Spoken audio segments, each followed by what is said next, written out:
আসসালামু আলাইকুম, welcome to পূর্বাস agro.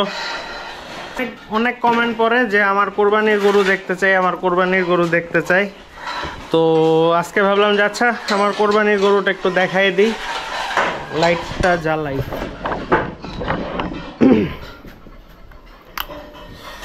তো ঘটনা যেটা হয়েছে যে আসলে আমার ভিডিও যারা নিয়মিত দেখে তারা একটু মাথা খাটাইলে বুঝতো যে আমার কোরবানির গরু আসলে কোনটা। আমার কোরবানির গরু এই ঘরেই আছে।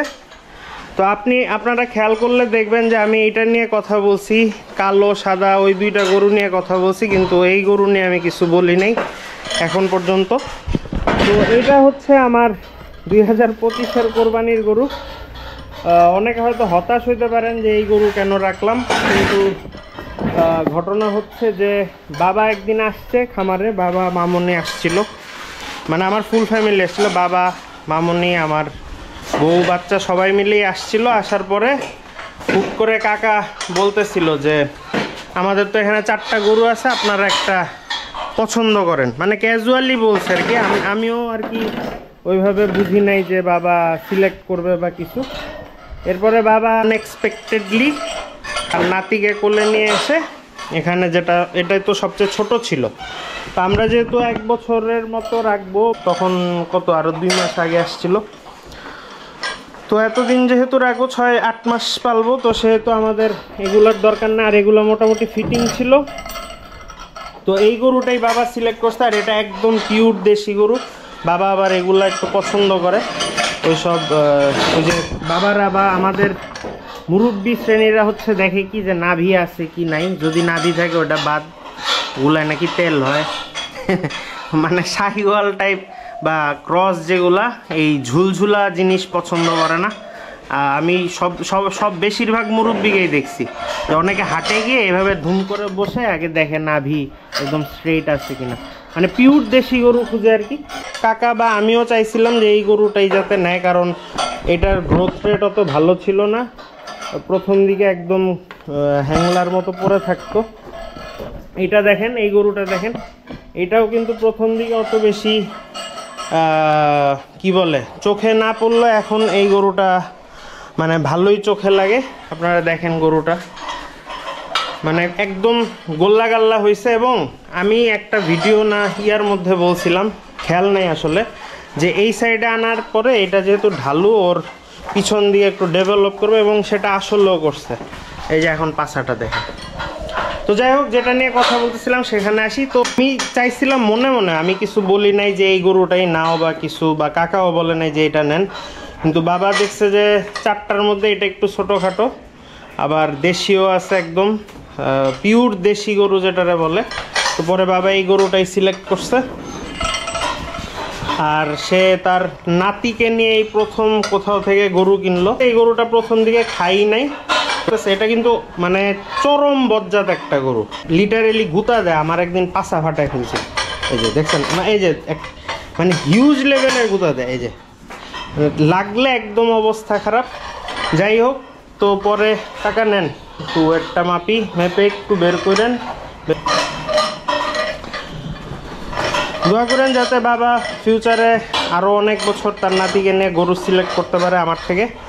তো এটা হচ্ছে তার নাতির সাথে সিলেক্ট করা প্রথম গরু, আর মোটামুটি বলা যায় যে আমার ছেলেরও প্রথম কোরবানির গরু, কারণ এর আগের বার তো তার ওরকম হুঁশজ্ঞান ছিল না, একদমই কোলে ছিল। যেটা বলতেছিলাম যে কাকা বলছে যে এটা খাইতো না, কিন্তু যেই বাবা সিলেক্ট করে গেছে এরপর থেকে গরু মাশাল্লাহ খাওয়াটা পুরো দমে শুরু করে দিছে, এবং এরপরেই ওর মোটামুটি ভালোই গেইন হয়েছে। এটা আমি যখন ওয়েট মাপছিলাম তখন ছিল 200 কেজির মতো। এরপরে যে খাওয়া দাওয়ার যে কস্টিং এটার পিছনে, ওইটা আবার আমি প্রোভাইড করব একটা অ্যামাউন্ট। আমি যেরকম মাখনকে পালছিলাম ওইভাবে ওকে পালবো আর কি। তো ওই রকম প্ল্যান প্রোগ্রাম করলে, যেহেতু নিজের গরু, একটা গরু খামারে থাকলে আর অত বড় গরু না যে এটার জন্য আলাদা বাজেট ফিক্স করে রাখা লাগবে। আপাতত দেখি যে এটার ওয়েট কীরকম আছে। তখন তো 200 কেজি ছিল।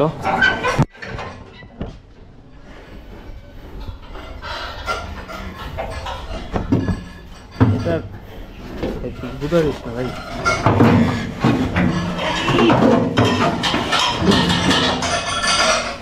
কত 221 কেজি দেখা যাচ্ছে, 220 কেজি ধরেন, তো 220 কেজি।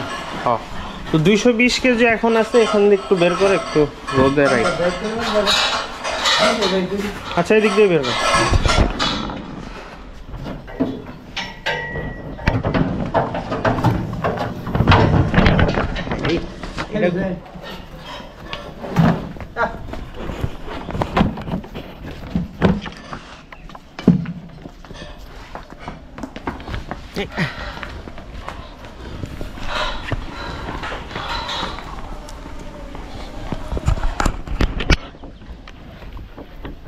এখন মানুষ আবার আমারে বকবে যে আমি কাকার উপর অত্যাচার চালাইতেছি।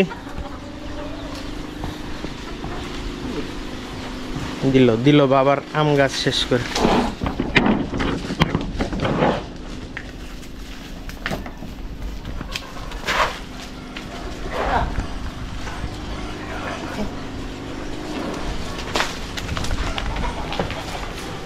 এত জোরে দৌড়ায়।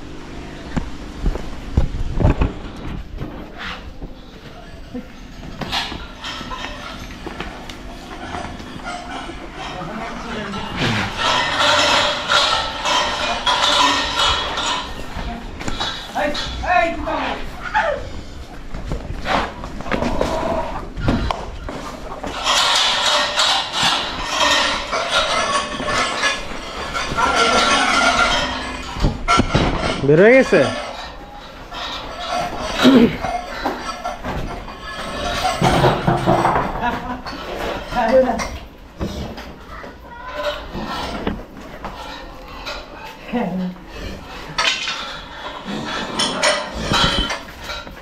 গর্দান টর্দানও তেমন একটা ছিল না, ওইটাও ডেভেলপ করছে আলহামদুলিল্লাহ। তো সবাই জানাবেন যে আমার কোরবানির গরু কেমন হইলো। আগের বারের ওই জিনিস তো আমি আপনাদের সাথে শেয়ারই করি নাই। সেটা হচ্ছে যে আগের বার যে আমরা কি জানি নাম দিছিলাম গরুটার, ও ছোট ভাই। তো ছোট ভাইকে যে কোরবানি দিছিলাম, গরু ছোট ভাই, আবার অন্য কিছু ভাইবেন না।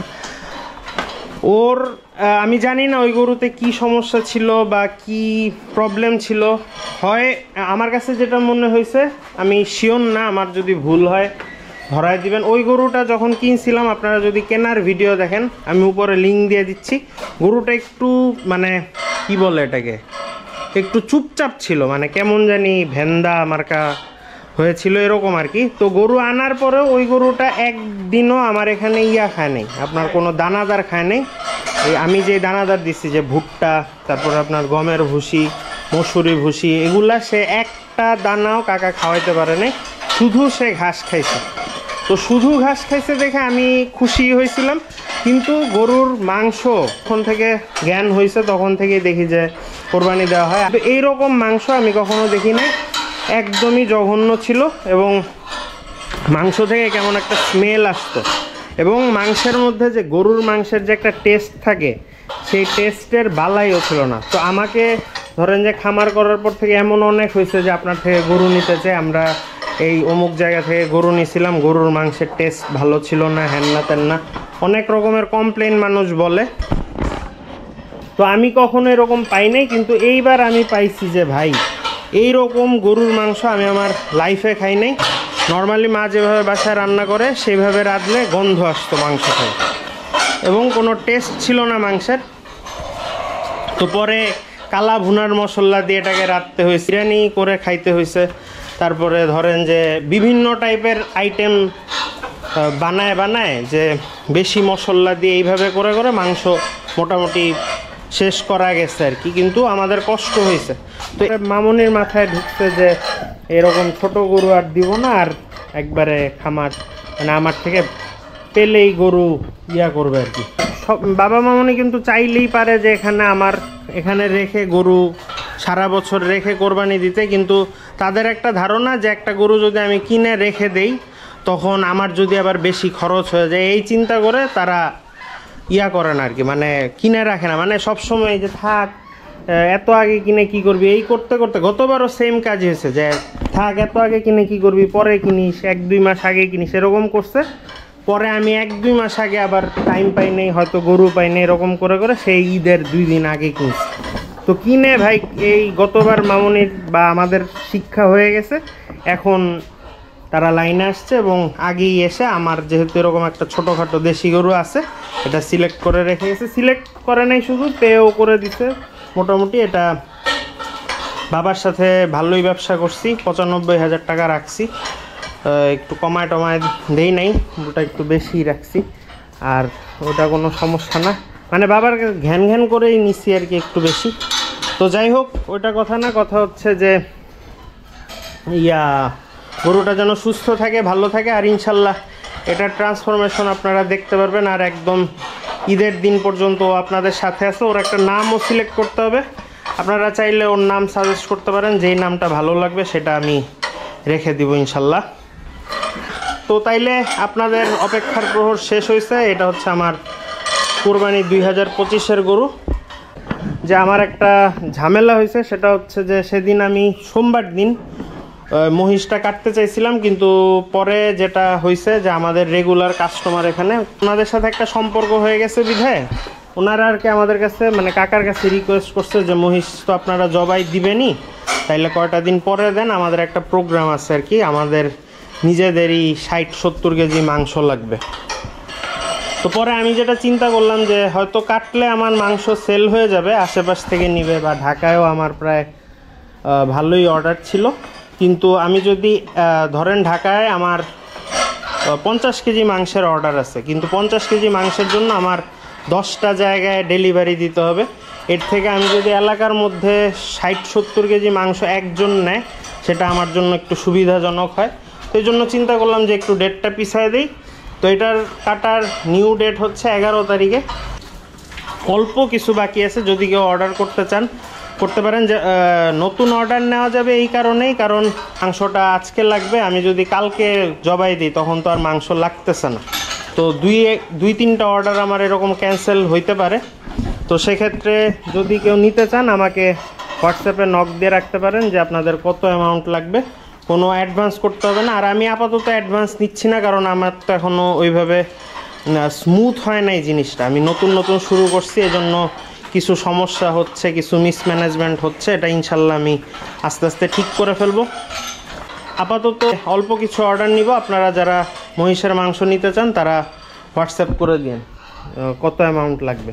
তো ডেট হচ্ছে 11 তারিখ সকালবেলা। এই গেল একটা। আর সেকেন্ড যেটা কাহিনী সেটা হচ্ছে গরুর মাংস। গরুটা আমার ওই যে একদিন আমি বিকালবেলা ভিডিও করলাম যে আগামীকালকে জবাই করব, ওই ভিডিও দিতে দেরি হইলো, অর্ডার পড়লো না।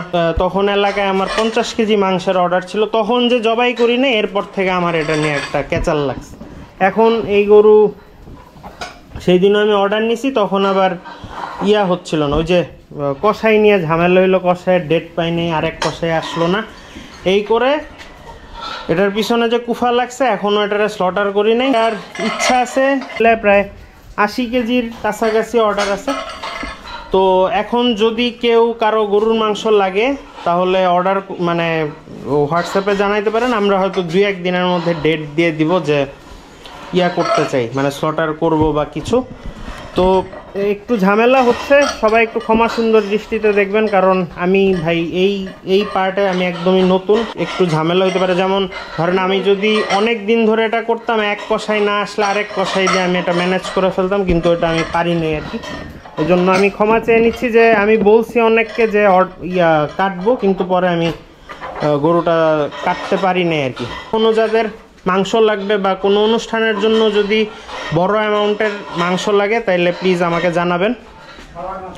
আমি অর্ডারের উপর ডিপেন্ড করে আমি আর কি ডেটটা ফিক্স করব যে এত তারিখে আমি এটা কাটতে যাচ্ছি। তো এই গরুটা, কালো গরুটা আমি মাংসই সেল করব। আমি চাচ্ছি যে যারা আমার থেকে গরু টরু নেন নাই তারা একবার হইলো নিয়ে দেখেন, মাংসের কোয়ালিটিটা বুঝেন, তাইলে হয়তো আপনাদের আমার থেকে গরু নেওয়ার প্রতি ইন্টারেস্ট জন্মাবে। তো সেই হিসাবে অর্ডার করে দেখতে পারেন। হচ্ছে প্রায় 140 থেকে 150 কেজি, যদি ওটা ফুলফিল হয় আরও 40-50 কেজি অর্ডার করলে তখন আমি গিয়ে স্লটার করবো আর কি। আর 2-1 দিনের মধ্যে ডেট জানাই দেবো। তো এই ছিল আজকের ভিডিও, আমার কোরবানির গরুটা দেখালাম। তো সবাই এটার জন্য একটা নাম সিলেক্ট করেন। মহিষের মাংসের অল্প কিছু বাকি আছে, একদম খুবই কম, সেটা অর্ডার করতে পারেন। গরুর মাংস হচ্ছে 730 টাকা, আর মহিষের মাংস হচ্ছে 720 টাকা। আর আমার খামার এরকম হয় নাই যে আগে থেকে বুকিং দিছে, কোরবানির গরু পেলে কোরবানি দিচ্ছে। তো এই গরুটা দিয়ে আমি এই শুরু করতে যাচ্ছি। সব কিছুই একবার না একবার তো শুরু করতে হয়। তো এইটা চাচ্ছি আমি 2025-এর জন্য বুকিং নিতে। তো কেউ যদি ওকে বুকিং দিতে চান, সবচেয়ে ভালো হয় খামারে আসেন, গরু দেখেন। আমার খামারে এসে ফিরে গেছে সেই পার্সেন্টেজ খুবই কম, কিন্তু হোয়াটসঅ্যাপে ভাই ওইভাবে অনেকে বোঝে না গরু, ওইভাবে আমি দামাদামিও পছন্দ করি না। মানে ওখানে হোয়াটসঅ্যাপের ওই দামাদামি করে আমি ভরসা পাই না। এই জন্য আমার সবচেয়ে ভালো হয় যে আপনারা খামারে আসেন, আমার সাথে কথা বলেন, গরু দেখেন, সাথে চা বিস্কুট খেতে খেতে আমরা নিশ্চয় একটা ভালো ডিলে পৌঁছাবো। তো এই গরুটা 2025-এর জন্য বুকিং দিতে পারেন, খামারে চলে আসেন। আর যে কোনো কিছু জানতে আমাকে হোয়াটসঅ্যাপ করেন। আজকের ভিডিও এই পর্যন্তই। সবাই ভালো থাকবেন, সুস্থ থাকবেন, আর ইনশাল্লাহ দেখা হবে নতুন কোনো ভিডিওতে। খোদা হাফেজ।